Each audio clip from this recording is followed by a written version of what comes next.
Hello friends, welcome to online study planet. मैं सांची लाई हूँ हिंदी की न्यू वीडियो बितान का पहला चैप्टर सिल्वर वेडिंग।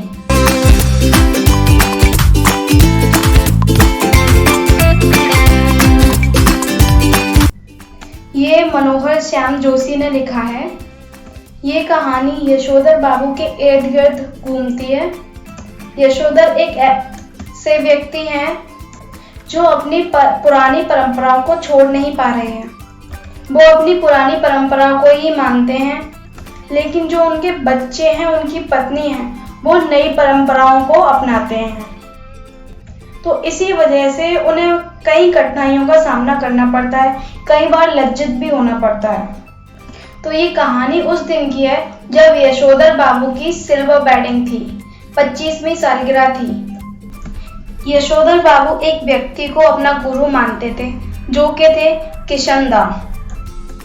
किशनदा एक ऐसे व्यक्ति थे जो नए नए लड़के जो पढ़ने के लिए आते थे उन्हें अपने पास रख लिया करते थे और साथ ही में उन्हें कुछ काम भी दिला दिया करते थे। उन्हीं में से एक थे यशोधर बाबू।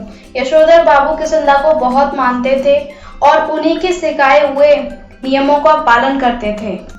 लेकिन किशनदा एक कुंवारे व्यक्ति थे और उनकी कभी शादी नहीं हुई थी। तो अगर यशोधर बाबू कभी किशनदा का उदाहरण देते थे तो उनकी पत्नी कहती थी कि वो एक कुंवारे आदमी थे और आप एक गृहस्थ आदमी हो, आप दोनों में अंतर है।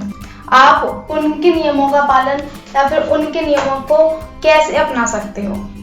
ऐसे ही जो यशोधर बाबू की बेटी थी वो बिना बाहों वाला टॉप पहना करती थी, जिसमें बाहें नहीं हुआ करती थी। ये भी यशोधर बाबू को बिल्कुल पसंद नहीं था। यशोधर बाबू ने अपनी बेटी से बहुत मना भी किया कि ये जीन्स और टॉप मत पहना करो, लेकिन उसकी माँ ने उसका साथ दिया, कहा कि आजकल ऐसे ही पहने जाते हैं और वो ऐसे ही कपड़े पहनेगी। साथ ही में जो यशोधर बाबू का बड़ा बेटा था वो नौकरी पे लग चुका था, बीच वाला बेटा IAS की तैयारी कर रहा था और जो छोटा बेटा था वो अमेरिका पढ़ने के लिए जाने के लिए तैयारी कर रहा था। यशोधर बाबू इन सब से खुश नहीं थे, लेकिन दूसरी तरफ वो खुश भी थे क्योंकि उनके बच्चे तरक्की कर रहे थे। लेकिन अब उनकी जो पुरानी ख्यालात थे उसकी वजह से उन्हें अपने बच्चों का काम पसंद भी नहीं आता था। जब यशोधर बाबू अपने ऑफिस से वापस आते थे तो बिड़ला मंदिर में जाते थे, वहाँ पर भजन वगैरह करके आते थे। फिर मंडी में आते थे, वहाँ से सब्जियाँ खरीदते थे। फिर जहाँ पर किशनदा रहते थे उस क्वार्टर के पास थोड़ा खड़ा होते थे। इससे ये नहीं पता चलता कि यशोधर बाबू को वहाँ पे जाना बहुत पसंद था या भजन करना पसंद था, हो भी सकता है। लेकिन इसका एक कारण ये भी था कि उन्हें घर जाने की कोई जल्दी ही नहीं थी, क्योंकि जहाँ पर घर जाने की जल्दी होती है वहाँ होती है जहाँ पर प्यार से सब बोलते हैं, सब एक साथ बैठ के बातें करते हैं। लेकिन यशोधर बाबू के घर में ऐसा कुछ था ही नहीं, इसलिए उन्हें घर जाने की कोई जल्दी नहीं थी, क्योंकि घर पहुंचते थे 8 साढ़े 8 बजे और फिर उसके बाद खाना खाते और बैठते थोड़ा और सो जाते। इसलिए उनका रोज का यही नियम था। लेकिन जिस दिन उनकी एनिवर्सरी थी, सिल्वर एनिवर्सरी थी, उस दिन थोड़ा सा लेट पहुंचे। तो जब वो पहुंचे तो उन्होंने देखा कि उनके घर के सामने बहुत सारी सजावट है और बहुत चहल पहल है, बहुत लोग आ रहे हैं जा रहे हैं। तो वो एकदम सोचा कि कहीं मैं गलत जगह पे तो नहीं आया, लेकिन उन्होंने देखा कि नहीं, वो सही जगह पर है, क्योंकि एक कार में एक व्यक्ति था, उससे उनका बड़ा बेटा हाथ मिला रहा था और बधाइयाँ दे रहा था सिल्वर वेडिंग की उसके माता पिता को। तो ये सब देखकर यशोधर बाबू छुप गए। उन्होंने सोचा जब सब चले जाएं तब वो जाएंगे। तो कुछ देर बाद जब वो अंदर गए तो देखा सब तो नहीं गए थे, कुछ लोग अब भी थे। तो उनके बेटे ने कहा, पिताजी आप अभी तक कहाँ थे? तो उन्होंने ऐसे ही बात टाल दी कि ऐसे ही लेट हो गया। तो उन्होंने कहा चलो कोई बात नहीं, सब तुम्हारा इंतजार कर रहे हैं, जल्दी से केक काटिए। तो ये देखकर यशोधर बाबू और घबरा गए, क्या केक काटूं?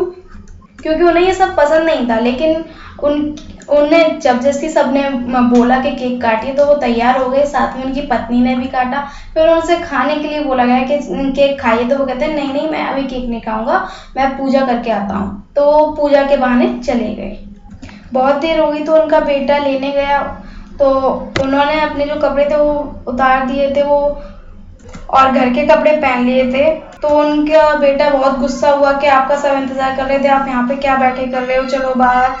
सब जा चुके होते हैं तो फिर जो यशोधर बाबू के बेटे और बेटी होती हैं वो उन्हें गिफ्ट देती हैं और उनका बेटा उन्हें एक ड्रेसिंग गाउन दिया था। उसके बेटे ने कहा कि आपका वैसे भी फुल ओवर फट चुका है तो आप इसी ड्रेसिंग गाउन को पहनकर दूध ले आया करना। ये बात सुनकर यशोधर बाबू को बहुत ज़्यादा तकलीफ हुई, क्योंकि उनका मानना था कि बच्चे अब बड़े हो चुके हैं, अब उन्हें ये बोलना चाहिए था कि आप घर पे आराम करिए, हम ये दूध वगैरह ले आएंगे, बाहर का सामान हम लाएंगे। उसकी जगह पर उन्हें गाउन देकर ये बोला कि आप जाके लाया करना। तो इससे यशोधर बाबू को बहुत दुख हुआ।